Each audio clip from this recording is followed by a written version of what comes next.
கர்த்தர் பெரியவர். நாளிலும் நாம் தேவனுடைய வார்த்தைக்கு முன்பாக நாம் கண்கள் மூடி சிறு நேரம் தேவனுடைய சமூகத்தில் ஆண்டவரே கொடுக்கிற வார்த்தையை என்னோடு கையிடப்பட வேண்டும் ஐயா. இதுவரைக்கும் நான் கடந்து வந்த நாட்கள் நினைத்து பார்க்கும் பொழுது உமக்கு நான் நன்றியோடு உமக்கு நன்றி செலுத்துகிறேன். இந்த வேளையிலும் ஒரு வார்த்தை மூலமாக நீ என்னோடு பேசுன்னு சொல்லி நீ தேவ சமூகத்தின் மூலமாக பேசுங்க. உங்களோட உள்ளத்தையும் உங்களோட மனசையும் இந்த நேரத்தில் முழுமையாக தேவ சமூகத்தில் அர்ப்பணித்து ஆண்டவரே நீ என்னோடு என்ன பேச போகிறேன் அந்த வார்த்தை அது என்னோடாக இருக்கட்டும் சொல்லி நீ தேவனுடைய சமூகத்தில் கேட்கும் பொழுது நிச்சயமாகவே தேவனை ஆசீர்வதிப்பாராக. என் தேவனால் கூடாதது ஒன்றுமில்லை, என் தேவனால் கூடாதது ஒன்றுமில்லை, என் தேவனால் கூடாதது ஒன்றுமில்லை, என் தேவனால் கூடாதது ஒன்றுமில்லை. அவர் வார்த்தையில் உண்மை, அவர் செயல்களில் வல்லமை, என் தேவனால் கூடாதது ஒன்றுமில்லை. அவர் வார்த்தையில் உண்மை, அவர் செயல்களில் வல்லமை, என் தேவனால் கூடாதது ஒன்றுமில்லை. தேவனால் கூடாதது ஒன்றுமில்லை, என் தேவனால் கூடாதது ஒன்றுமில்லை, தேவனால் கூடாதது ஒன்றுமில்லை, என் தேவனால் கூடாதது ஒன்றுமில்லை. ஆமாண்டவரே, உங்களுடைய வார்த்தை உண்மை, உங்களுடைய செயலில் வல்லமை, உங்களுடைய வார்த்தையின்படி நீ ஒரு நாளும் குறை வைக்க மாட்டீங்கப்பா. நான் எப்படி உண்மை தேடுகிறோமோ அந்த தேடுதலின் மூலமாக தான் எங்கள் வாழ்க்கையில் நீ சொல்லுகிற வார்த்தையை நீ நிறைவேற்றி வல்லவராக இருக்கிறேன். இந்த வேளையிலே வார்த்தையை கொடுக்கும் பொழுது உமது அணையை தாழ்த்தி உங்களுடைய நாமத்தை நீ வெளிப்படுத்தும்படியாக நான் சிறிதும் நீர் பெறுவோம் உங்களுடைய கருத்துடைய வார்த்தையை வைக்கிறேன். நீ வெளிப்படுத்தும் இயேசு கிறிஸ்து மூலமாக வேண்டிக் கொள்கிறோம் பிதாவே, ஆமென். எடுத்துக்கொள்ளுங்க சங்கீதங்களின் புஸ்தகம் 34 சங்கீதம் 10ஆம் வசனம்.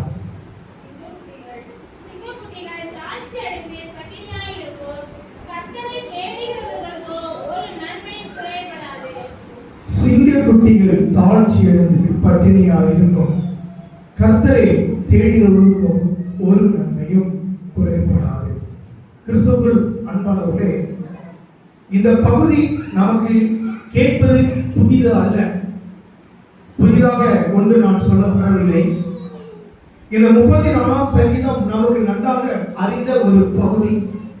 அது முக்கியமாகவே இந்த வசனம் நமக்கு ரொம்ப பிடித்த ஒரு வசனம், எல்லாருக்குமே ஒரு பிடித்த ஒரு வசனம், நமக்கு மறக்காத ஒரு வசனம். என்னவென்றால் 8ஆம் வசனமும் 10ஆம் வசனம், எல்லா வசனமும் அருமையா இருக்கும்.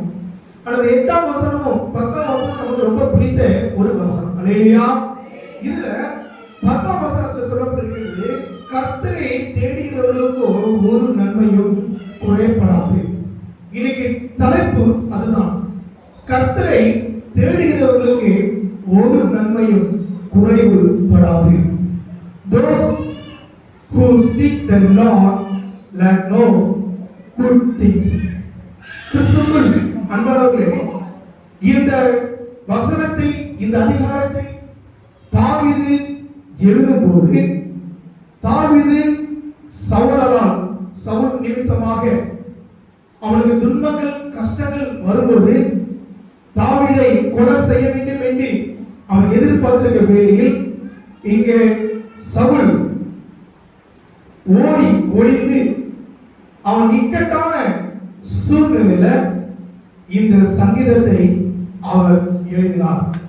இந்த சங்கீதத்தை அவர் எழுதும்போது அவர் பயத்தில் இருந்தாரு, எதிரியால் சூழப்பட்டு இருந்தாரு. ஒரு நிச்சயம் இல்லாத ஒரு ஹோப்லெஸ், ஒரு நிச்சயம் இல்லாத ஒரு வாழ்க்கை அவருக்கு இருந்தது. ஆனால் அந்த சூழ்நிலையில் அவர் ஒரு பெரிய சத்தியத்தை அவர் அங்கு அறிந்தார். அதுதான் என்னவென்றால், தேவனை தேடுகிறவன் ஒருபோதும் வெறுமையாக போக மாட்டான். அல்லேலூயா. தேவனை தேடுகிறவன் ஒருபோதும் வெறுமையாக போக மாட்டான். இந்த சத்தியத்தை அவர் அறிந்திருந்தார். அன்பான தேவ ஜனமே, இன்று உலகம் முழுவதும் நீங்கள் மனிதர்கள் ஏதோ ஒன்றை தேடி அலைந்து கொண்டிருக்கிறார்கள். உண்மை அதுதான். அது என்னவென்றால், சிலர் பணத்தை தேடி ஓடுகிறார்கள், சிலர் சமாதானத்தை தேடி ஓடுகிறார்கள், சிலர் பாதுகாப்பை தேடி ஓடுகிறார்கள், சிலர் மகிழ்ச்சியும் தேடி ஓடுகிறார்கள். ஆனால் இங்கே வேதாகமம் என்ன சொல்லப்படுகிறது? கர்த்தரை தேடுகிறவர்களுக்கோ ஒரு நன்மையும் குறைபடாது.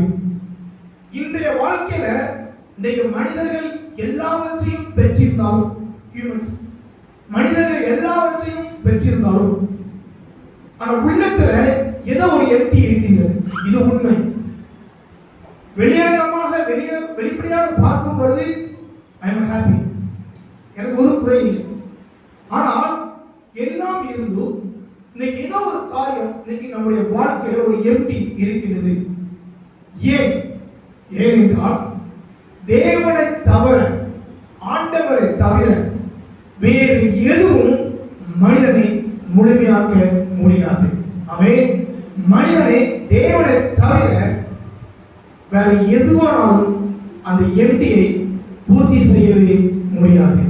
கிறிஸ்துவுக்குள் அன்பானவர்களே, அப்போ நாம் தேவனை தேடும் போது என்னெல்லாம் பெற்றுக்கொள்ளலாம் என்று பார்க்கும்போது அநேக காரியங்கள் இருக்கின்றது. சுருக்கமாக 3 காரியங்களை மட்டும் சுருக்கமாக அவங்களை பேச நான் ஆசைப்படுகிறேன். கிறிஸ்துவுக்குள் அன்பானவர்களே, முதலாவது என்னவென்றால், தேவனை தேடுகிறவர்கள் ஆவிக்குரிய தாகத்தை தீர்த்து கொள்வார்கள். தேவனை தேடுகிறவர்கள் ஆவிக்குரிய தாகத்தை தீர்த்து கொள்வார்கள். Those who seek God will be spiritually satisfied. Asia தீர்க்கதரிசி புத்தகம் 55ஆம் அதிகாரம் 1ஆம் வசனம்.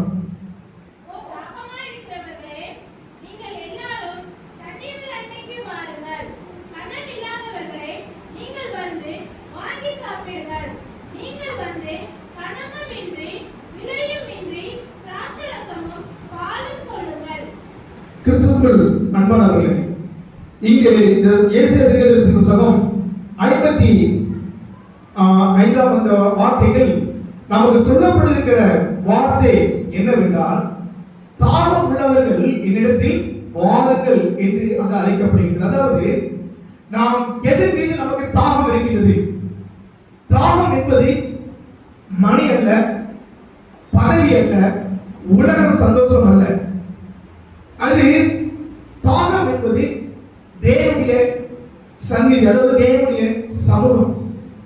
ஒரு வாழ்க்கையில அவருக்கு தாகம் தீர்க்கப்பட வேண்டிய ஒரு இடம் என்னவென்றால் அது தேவனுடைய சமூகம். அதாவது இன்னைக்கு பல பேர் நம்ம எடுத்துக்கொள்ளும் என்றால், இன்னைக்கு நம்முடைய தாகம் என்னது என்று நாம் பார்க்கும்போது, இன்னைக்கு நாம் உலகத்தை மட்டும்தான் நாம் தேடி தாகத்தை தீர்க்கலாம் என்று தேடி ஓடிக்கொண்டிருக்கின்றோம்.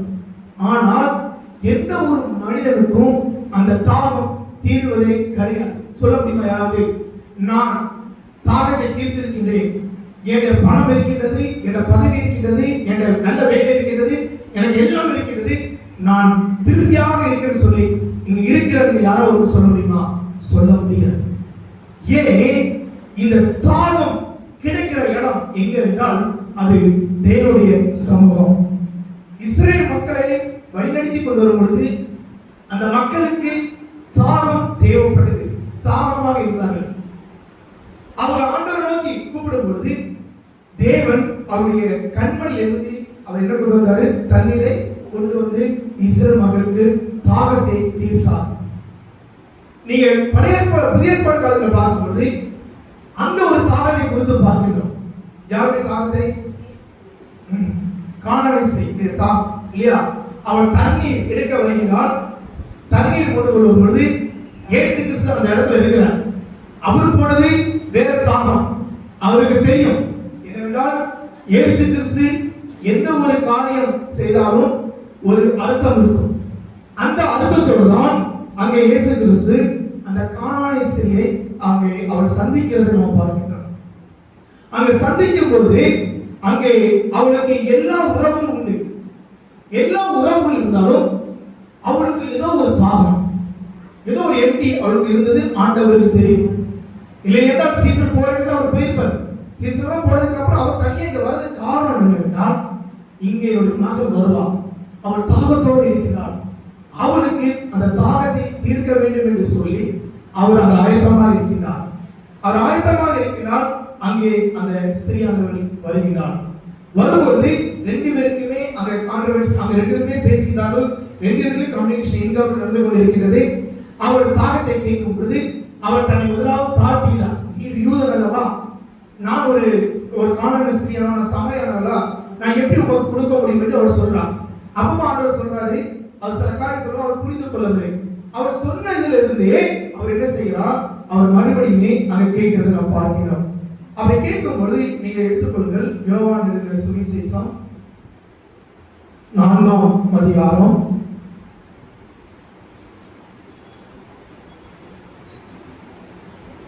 அதுல பார்க்கும் பொழுது அவள் அங்கே 10ஆம் வசனம் சொல்லப்படுகிறது.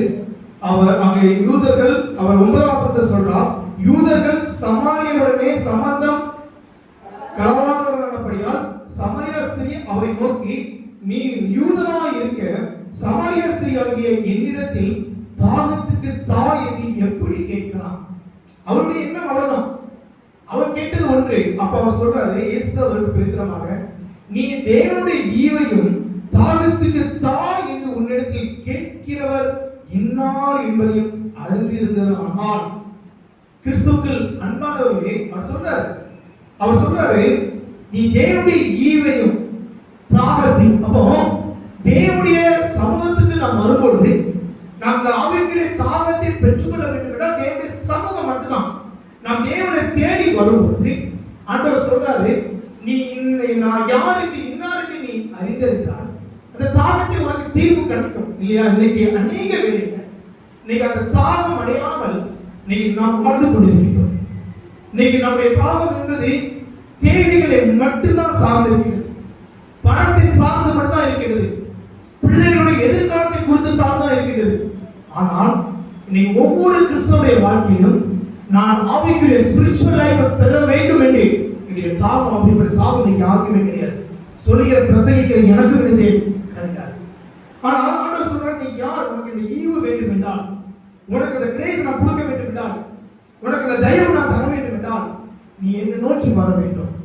அப்போ அதை நாம் பெற்றுக்கொள்ளும் பொழுது நிச்சயமாகவே ஆண்டவர் என்ன செய்வார் என்றால் அந்த தாகத்தை தீர்க்க அவர் அழகாக சொல்லுவாரு. பின்னாடி நீங்க பார்க்கும் பொழுது அவங்க ரெண்டு பேருக்கு கான்வர்ஸ் நடந்து கொண்டிருக்கிறது.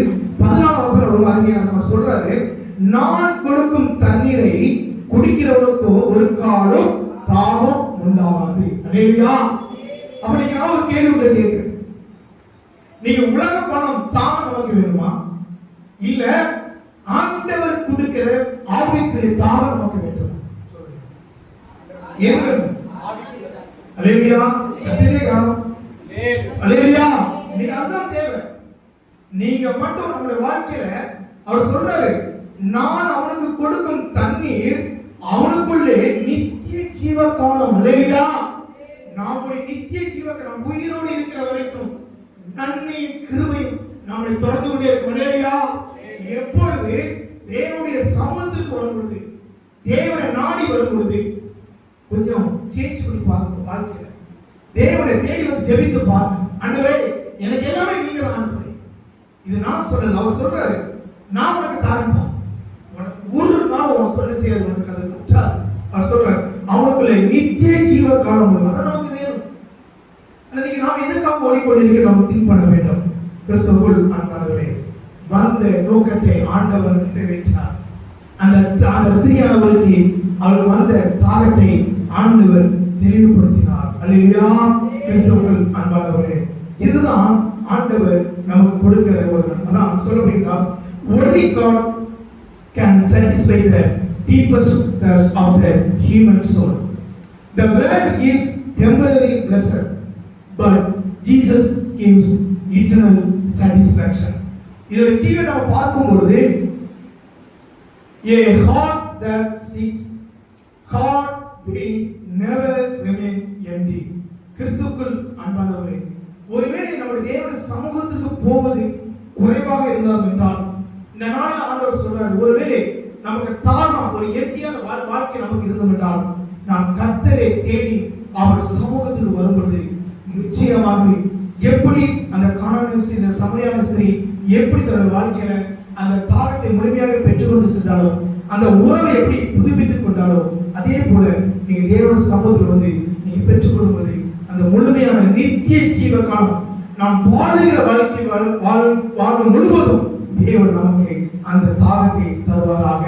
இரண்டாவது காரியம், ஆண்டவர் சொல்கிற காரியம், தேவனை தேடுகிறவனின் தேவைகளை குறைவடைய மாட்டார்கள். தேவனை தேடுகிறவர்கள் தேவைகளை குறைவடைய மாட்டார்கள். Those who seek God will never lack provision. கிறிஸ்துவுக்குள் அன்பானவர்களே, நாம் இரண்டாவது வேதபாடம் வாசித்தோம் அல்லவா? மத்திய எழுதின சுவிசேஷம் 6ஆம் அதிகாரம் 31ஆம் வசனம் முதல் 33ஆம் வசனம். இதுல அடங்கியிருக்கிற வார்த்தை நமக்கு நன்றாக தெரிந்த ஒரு பகுதி. அப்ப ஆண்டவரை தேடுகிறவர்களுக்கு ஒரு நாளும் குறைவுகள் வராது. அல்லேலூயா. ஏனென்றால் அவர் ப்ரொவைடர், அவர் கொடுக்கிற தேவன். அவர் கொடுக்கிற தேவன். அவர் சொல்றாரு, நான் உனக்கு கொடுக்கணும்னா நீங்க மத்திய எழுதின சுவிசேஷம் வாழ்க்கையை மறக்காத ஒரு அதிகாரம். நம்முடைய வாழ்க்கையில நம்ம குடும்பத்துக்கு ஏற்ற ஒரு வசனம். இந்த மத்திய எழுதின சுவிசேஷம் 6ஆம் அதிகாரம் 31ஆம் வசனம் முதல் 33ஆம் வசனம். Matthew chapter 6 verse 31 to 33. இங்க அவர் என்ன சொல்றாரு? நீ முதலாவது தேவனுடைய ராஜ்யத்தை நீதியையும் தேட வேண்டும். இல்லையா? ஆண்டவர் சொல்றாரு. அத சொல்ற காரியம், நீ என்ன சாப்பிடுறோம், நம்ம என்ன உடுப்போம், நீங்க கவலைப்பட வேண்டிய அவசியமே கிடையாது. உங்களை உருவாக்குறவன் நான். பாருங்க, பறவைகளை பாருங்க, இந்த மரச்செடிகளை பாருங்க, இது என்ன உழைக்கிறதா? இல்ல. இது என்ன ஓடி போறது? இல்ல. இதெல்லாம் கவலைப்படுறதா? இல்ல. ஆனா அந்த பட்சிகளுக்கும் அந்த பூக்களுக்கும் அந்த செடிகளுக்கும் எவ்வளவு சந்தோஷத்தை கொடுக்கிறார் பாத்தீங்களா? அப்ப அதுக்கே கொடுக்கும் பொழுது 4 அறிவு உண்டாக்கின நமக்கு, ஒரு குடும்பத்தை கொடுத்த நமக்கு, குடும்பம் மட்டும் இல்ல, அதுக்கு பிள்ளைகளை கொடுத்த அவருக்கு என்ன செய்ய வேண்டும் தெரியுமா? தெரியும். அல்லேலூயா. அவர் சொல்றாரு, நீ ராஜ்யத்தை மட்டும் தேடு, ஒரு நாள் உன் வீட்டுல என்ன செய்யாது? மாவும் எண்ணெயும் குறையாது. எளிய தீர்க்கதரிசியை பாருங்க. எளிய தீர்க்க ராஜாக்கள் புத்தகத்துல பார்க்கும் பொழுது 17ஆம் அதிகாரம் எழுத சம்பவம், இந்த எலியாவுக்கு தீர்க்கதரிசனம் உரைக்கப்படுகிறது, பஞ்சம் ஏற்பட போகிறது. பஞ்சம் வரும்போது ஆவியார் ஆண்டவர் பேசி, நீ என்ன செய், நான் சொல்ற இடத்துக்கு போயிரு, நீ சொல்ற இடத்துக்கு போகும்போது உனக்கு என்ன தேவையோ நான் உனக்கு கொடுப்பேன் என்று சொல்லும்போது, எலியா அப்படியே கீழ்ப்படிந்து தேவனுடைய வார்த்தை கீழ்ப்படிந்து போன நிமித்தமாக யார் மூலமாக போசிக்கின்றார்? காகத்தின் மூலமாக போசிக்கின்றார். எதிர்பார்த்திருப்பாரா? எதிர்பார்த்திருக்கவே மாட்டார். காகத்தின் மூலமாக ஒரு நேரம் இல்லை, காலையும் மாலையும் நல்ல சத்தம். நான்வெஜ் தான், வெஜ்ஜே கிடையாது. அடுத்தது நான்வெஜ், இறைச்சி. எலியாவுக்கு தீர்க்கதரிசிக்கு தேவையான காரியத்தை காகத்தின் மூலமாக பாருங்க, அசாத்தியமானதை அவர் சாத்தியமாக்கிற தேவன். அல்லேலூயா. இதுதான் அவர் ப்ரொவைடர், அவர் கொடுக்கிற தேவன். நம்முடைய வாழ்க்கையில நாம் தேவனுடைய சமூகத்தோட தேடி வரும் பொழுது உண்மையாதான் தேவனை நாடி இருக்கும் பொழுது, இந்த வார்த்தை எனக்கு நமக்கு எடுத்துக்கொள்வது, சாதாரண மனிதன் ஆண்டவரை ஏற்றுக்கொள்ளாத மனிதனை இப்படி இருக்கும் பொழுது, தேவனை அறியாத ஜனங்களை இப்படி இருக்கும் பொழுது, நாம் அதை பார்க்க மாட்டோம்.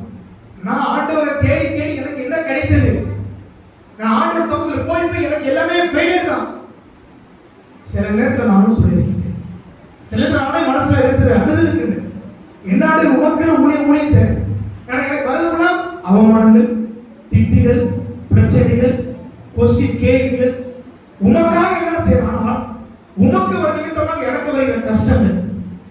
அப்ப இந்த வசனத்தை ஒண்ணுமே அறியாதவர்கள், உம்முடைய அன்பை அறியாதவர்கள், உம்முடைய ஈவை அறியாதவர்கள், நீ யார் என்று அறியாதவர்களை நல்லா இருக்கும் பொழுது, சந்தோஷமா இருப்பது, உன் மீது இருக்கிற அந்த அன்பு, நீர் என் மீது இருக்கிற அன்பு, என் பார்வைக்கு நீ அருமையானபடி நான் கனப்பட்டா என்று சொன்ன தேவன் நீர் அல்லவா, நீ அந்த அளவுக்கு நீ நேசிக்கும் பொழுது, அந்த அளவுக்கு இருப்பது, எனக்கு எப்படிப்பட்ட காரியத்தை நீ செய்கிறையா?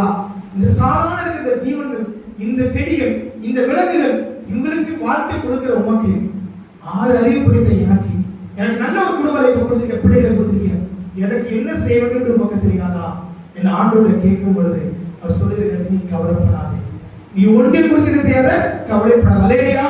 உங்களுடைய வாழ்க்கை அப்படிதான். பிள்ளைகளுக்கு நாம் என்ன செய்வோம்? பிள்ளைகளுக்கு ஃபீஸ் கட்டணுமே, பிள்ளைகளுக்கு அங்க வேற அந்த பெரிய கோர்ஸ் சேர்க்கணுமே, அடுத்த என்ன செய்யணும்? ஏனென்றால் நாம் எவ்வளவுதான் சம்பாதித்தாலுமே அந்த சம்பாத்தியம் நமக்கு காணவே காணாது. உண்மைதானே? உண்மைதான். எவ்வளவுதான் நாம் ஓடினாலும் அது நமக்கு காணவே காணாது. யாரானோட கனவானதாமா நம்ம மீது செலவு வருவது. தேவனை தேடி வந்து பாரு. சிங்க குட்டிகள் தாழ்ச்சி இருந்தாலும் பட்டினியா இருந்தாலும் கர்த்தரை தேவனுக்கோ ஒரு நன்மை கொடுக்கிறார். இதாங்க சாத்தியம். நீங்க இந்த வசனத்தை படிச்சுட்டு அப்படி போயிடும். நீங்க நம்ம வாழ்க்கை நம்ம பிராக்டிகலா நம்ம எதிர்பார்க்கிறது கிடையாது. கிறிஸ்துவுக்குள் அன்பானவர்களே, சொல்லுங்க, தேவனை தேடுவர்களுக்கு தேவைகளை ஒரு குறையும் வைக்க மாட்டார். விசுவாசிகள் அல்லேலூயா. உண்மையாதான் நம்புது இல்லைன்னா ஆண்டவரே தஞ்சமாக இருக்கிற சீசர்களுக்கு அந்த 5 அப்பத்தையும் 2 மீன் வைத்து செஞ்சாரு. 5000 போசிட்டார். அல்லேலூயா. இதெல்லாம் உண்மையாக சாத்தியமே கிடையாது. அப்ப அவங்களுடைய வாழ்க்கையில் செய்த ஆண்டவருக்கு நீங்க நம்மளை சுகபத்திரமாக தாயின் வயிற்றில் உற்பத்தி ஆன முதல் பிறந்த நாள் முதல் இம்மட்டும் நடக்கிற தேவனுக்கு இனியும் செய்ய வல்லவர். அல்லேலூயா. நன்மையும் கிருபையும் நம்மை தொடர்ந்து கொண்டே இருக்கும். எதை குறித்து மற்றவர்கள் அப்படி இருக்கிறார்கள், இவர்கள் இப்படி இருக்கிறார்கள், அப்படி நம்ம யோசிக்க வேண்டிய அவசியம். ஆண்டவர் என்னை குறித்து ஒரு திட்டம் இருக்கு, உங்களை குறித்து ஒரு திட்டம் இருக்கு. அவர் எப்படி கொண்டு செல்வேன்னா எல்லா காரியத்தையுமே ரொம்ப மெதுவாக தான் செய்யணும். ஏன்னா அவருக்கு நாம் தேவை. உடனே எல்லாத்தையும் கொடுத்துட்டோம்னா நாம யாரு? மனுஷன், ஹியூமன் நேச்சர் எப்படி இருக்கும்? எல்லாமே மறந்து ஆண்டவர் தந்ததை மறந்துட்டு தந்ததை மட்டும் வச்சு வாழ்க்கை நம்ம செஞ்சுப்போம், ஓடிக்கிட்டே இருக்கும். அதல்ல நம்முடைய வாழ்க்கையில ஆண்டவரை தேட தேட ஆண்டவர் கையில மாவும் எண்ணெயும் ஒன்றுமே நமக்கு என்ன செய்யுது? எனவே நம்ம கையில பணம் என்ன செய்யுது? குறையவே குறையாது. அது பெருகி கொண்டு அது மலேரியா நிச்சயமாக நடக்கும். மூன்றாவது காரியம் என்னவென்றால், தேவனை தேடுகிறவர்கள் அவருடைய கிருபையும் சமாதானத்தையும் அனுபவிப்பார்கள். அல்லேலூயா. Those who seek God will experience His grace and peace. அல்லேலூயா. உண்மையாக தேவனை தேடும்போது ஒன்று வரும் பாருங்க, அந்த கிரேஸும் அந்த பீஸும் எவ்வளவு விலை கொடுத்தாலும் யாராலும் சேர்ந்து போயிடும். அல்லேலூயா. அதை விட சந்தோஷம் ஒன்றுமே கிடையாது. அதுதான் உண்மை. ஏனென்றால் தேவனை தேடுவது என்பது ஒரு ரிலீஜியஸ் ஆக்டிவிட்டி அல்ல, அது ஒரு ரிலேஷன்ஷிப், அது ஒரு உறவு. இன்னைக்கு நம்ம அது ஒரு மதத்தினுடைய அடையாளம் அல்ல, நமக்கும் தேவனுக்கும் உள்ள ஒரு உறவை புதுப்பிக்கிறது. அதனால்தான் நாம் தண்டிப்பதற்காக ஆண்டவர் அவரை அழைக்கவில்லை. அவரை அழைக்கிறது காரணம், நீங்க மனசு அன்பா நீ தேடி எந்த அளவுக்கு தேடுகிறோ உன் வாழ்க்கையில எல்லாவற்றையும் செய்யல. நீங்க பல விதமான தேவ சமூகத்தை வருவதற்கு எது ஒரு காரியம் நமக்கு தடையாக இருக்கிறது. அது ஒருவேளை பாவம் எதுவாக இருக்கலாம், இல்லை மனசோர்வு இருக்கலாம், இல்லை இன்னொரு பயம். ஒரு வாழ்க்கையில் பயத்திலே நம்ம வாழ்ந்து கொண்டு இருக்கோம். நீ சில பேர் ஒரு பயம், எப்படி என் வாழ்க்கை போகும், என் பிள்ளைகள் வாழ்க்கை எப்படி கடந்து போகும், என்னோட கணவர் வாழ்க்கை, என் கணவர் எப்படி போகும், என் மனைவியோட வாழ்க்கை எப்படி கடந்து செல்லும், இப்படி நம்மளுடைய பிசினஸ் எப்படி போகும், இப்படியே நம்முடைய வாழ்க்கையில் நாள் முழுவதும் பயத்திலே வாழ்ந்து கொண்டிருக்கிறோம். கிறிஸ்துவுக்குள் அன்பானவர்களே, நாம் தேவனோடு ஒட்டி இருக்கும் பொழுது, நாம் தேவனை தேடிக்கொண்டிருக்கும் பொழுது, தேவன சம்மதம் இருக்கும் பொழுது ஒரு நாளும் நம்ம பயப்பட வேண்டிய அவசியமே கிடையாது. அல்லேலூயா. ஆண்டவர் கேட்கிற ஒரே காரியம், என்னிடத்தில் வாருங்கள், என்னிடத்தில் வாருங்கள், நான் உங்களுக்கு என்ன செய்கிறேன்? இளைப்பாறுதல் தருகிறேன். இதுதான் ஆண்டவர் கொடுக்கிற கீழ். ஆண்டவரை வரும் பொழுது அவர் தருகிற காரியம், அவர் கிருபையும் சமாதானத்தையும் நமக்கு தருகிறார். தாவீது வாழ்க்கையில ஒரு பாவம் அவன் வாழ்க்கையை கீழே அவன் அனுபவிக்காத கஷ்டங்கள் பிரச்சனைகள் இருந்தது. அதே நேரத்தில் அவன் தேவனை தேடும்போது ஆண்டவரே சொல்லி 51 சங்கீதத்தை தன்னுடைய வாழ்க்கையில பாவ சங்கீதமாக அறிக்கையிடும் பொழுது தேவன் அவர் மன்னித்தாரா மன்னிக்கலையா? மன்னிச்சு அவருடைய முழுமையாக அவர் ராஜ்யத்தை ஆளுவதற்கு ஜெயமாக மாற்றி கொடுப்பதற்கு ஒரே காரணம் அவன் தேவனுடைய சமூகத்தை தேடி வந்தது. அதனால வசனத்தை ஆணித்தரமா சொல்றாரு, அவரை தேடி வருவதற்கு ஒரு நன்மையை குறிப்பிடாது. சும்மா எழுதுனாங்க. இன்னைக்கு இந்த வசனத்தை நம்ம கேட்டு இந்த வசனத்தை நம்ம பார்த்துருக்கோம். அன்னைக்கு அவன் பார்க்கல, ஆண்டவரை பெற்றுக்கொண்டான். ஆண்டவரை தேடி அதான் சொல்றான், ஆண்டவரை தேடுபடி ஒரு குறை முடியாது. அவன் இருக்க நேரம் பிரச்சனை, இன்னைக்கு அப்படிப்பட்ட பிரச்சனை நம்ம சந்திக்கல. ஆனா இன்னைக்கு நம்ம பிரச்சனை குறித்து மட்டுமே நம்ம பேசிக் கொண்டிருக்கிறோம், வியாதியை மட்டுமே பேசிக் கொண்டிருக்கிறோம். அதை விட நம்முடைய பலவீனத்தை மட்டும் நாம் பேசிக் கொண்டிருக்கிறோம். தவிர ஒரு நிமிடம் நான் தேவனுடைய சமூகத்தில் போகும்போது ஆண்டவர் இந்த இடத்துல எனக்கு ஒரு கிருபையும் ஒரு கிரேஸும் ஒரு பீஸும் எனக்கு தருவார் என்று நான் ஒரு நாள் கூட நான் சிந்திக்கிறது கிடையாது. அதனாலதான் அருமையாக சொல்றது அந்த ஏசியா தீர்க்கதரிசி புத்தகம் 50 அதிகாரம் 6ஆம் வசனம், ஐசையா 55 chapter 55 verse 6. அருமையான ஒரு வசனம் வாசிங்க.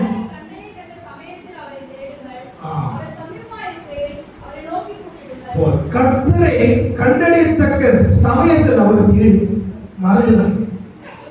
நேரம் கிடைக்கும் போதுதான் அவர் தேடிவாங்க. கர்த்தரை கண்டடையத்தக்க சமயத்தில் அவரை தேடுங்க. உண்மையாக அதுல கிடைக்கிற ஒரு சுகம் வேற எதுவுமே கிடையாது. அதுதான் அந்நாட்களை அந்த இஸ்ரேல் மக்கள் அவர்கள் மன குழப்பத்தில் இருக்கும்போது அங்கு தீர்க்கதரிசி மூலமாக கொடுக்கப்பட்ட வார்த்தை கண்டடையத்தக்க நேரத்தில். ஏனென்றால் இயேசு கிறிஸ்து வருகை எப்பொழுது இருக்கும் நமக்கு தெரியாது. அவரை தேடினோம் என்றால் அவரை தேடும்போது அவர் நம்முடைய பாவத்தை மன்னிக்கிற தேவனாக இருக்கிறார். God's grace is available for everyone who returns to Him, no matter how far we have gone. God welcomes those who seek Him sincerely. God never rejects a seeking heart. கிறிஸ்துவுக்குள் அன்பார்களே, இன்னைக்கு நான் கேட்கிற கேள்வி என்னன்னா, இன்னைக்கு நம்முடைய தேடுதல் எதுவாக இருக்கிறது? இன்னைக்கு நம்ம உலக ஆசீர்வாதத்தை மட்டும்தான் நாம் தேடுகின்றோமா? இல்லையா மனதின் போய் உதவிக்காக நாம் தேடுகின்றோமா? இல்லைன்னா எனக்கு தற்காலிகமாக இந்த சந்தோஷம் இருந்தால் மட்டும் போதும் என்று நாம் தேடுவது இருக்கிறோமா? இல்லை என்றால் தேவனுடைய சந்நிதியா, தேவனுடைய சமூகமா? அதனாலதான் தாவீது சொல்றாரு, கர்த்தரை தேடுவதற்கு ஒரு நன்மையும் குறைபடாது. ஏசியா தீர்க்கதரிசி சொல்றாரு, நீ கர்த்தரை மட்டுமே செய்ய தேடுங்க என்று சொல்றாரு. இயேசு கிறிஸ்து சொல்றாரு, முதலாவது தேவனுடைய ராஜ்யத்தையும் அவருடைய நீதியும் தேடுங்கள் என்று அவர் சொல்றார். கிறிஸ்துவுக்குள் அன்பானவர்களே, தேவனை தேடியவர்களுக்கு மட்டும்தான் சமாதானத்தை கொடுக்கிற தேவனாக இருக்கிறார். அல்லேலூயா. அப்போ தேவனை தேடியவர்களுக்கு ப்ரொவிஷன் நிச்சயமாகவே உண்டு, உண்மையாக உண்டு.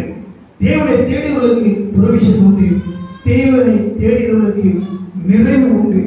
தேவனை தேடுகிற வாழ்க்கை ஒருபோதும் வீணாகாது. அல்லேலூயா. ஒரு நாள் நீங்க இந்த இடத்துல இருக்கீங்கன்னா, இவ்வளவு நேரம் தேவனை வாக்கு தேவனை ஆராய்ந்து கொண்டிருக்கலாம், இந்த நாள் ஒரு நாள் குறைபடாது. ஒருவேளை நீங்க வீட்டில் உட்கார்ந்து கண்ணீரோடு ஜெபித்துக் கொண்டிருக்கீங்கன்னா, அந்த ஜெபம் அந்த கண்ணீர் ஒரு நாள் வீணாகாது. அல்லேலூயா. நிச்சயமாகவே ஆண்டவர் நிச்சயமாகவே உங்கள் மத்தியில் இருக்கிறார். ஒரு நிமிடம் தேவன சமூகத்தில் கண் மூடி நாம் ஜெபம் செய்யலாம். ஒரு நிமிடம் தேவன சமூகத்தில் அமர்ந்திருந்தவாறு, ஆண்டவரே, ஒருவேளை உங்களை வீட்டு நான் தூரமாக இருந்திருந்தால் இந்த வேளை ஆண்டவர் நீங்க திரும்பி வாருங்களுக்கு ஆண்டவர் உங்களை அழைக்கின்றார். அது எப்படிப்பட்ட காரியம் இருந்தாலும் சரி, அதை விட்டு நம்ம அதை யோசிக்கவே கூடாது. ஆண்டவரே, இனி எனக்கு எல்லாமே நீங்க தான். ஆண்டவரே, எங்க வாழ்க்கையில நீங்க போதும். எங்க வாழ்க்கை நீர் மட்டும் இருந்தா போதும். ஆண்டவரே, எனக்கு எல்லாமே நன்மையாக முடியும் என்று சொல்லி அந்த நம்பிக்கையோடு தேவனுடைய சமூகத்துல நீங்க கேட்பீர்கள் என்றால், உங்கள் ஜெப வாழ்க்கையை புதுப்பித்து பாருங்க. உங்கள் ஜெப வாழ்க்கையை கொஞ்சம் சேஞ்ச் பண்ணி பாருங்க. நன்மைக்காக மட்டுமே நாம் தேடாதபடி, ஆண்டவரே, என்னை குறித்து இந்த திட்டம் இருக்கின்றது இது தேவனுடைய சமூகத்தில் கேட்டு பாருங்க. தேவனுடைய சந்நிதியை நான் தேவனுடைய பிரசன்ஸை உணர்ந்து கர்த்தரை தேடுவதற்கு அவர் ஒருபோதும் விட மாட்டார். நீங்கள் போதும் எனக்கு, நீங்கள் போதும் எனக்கு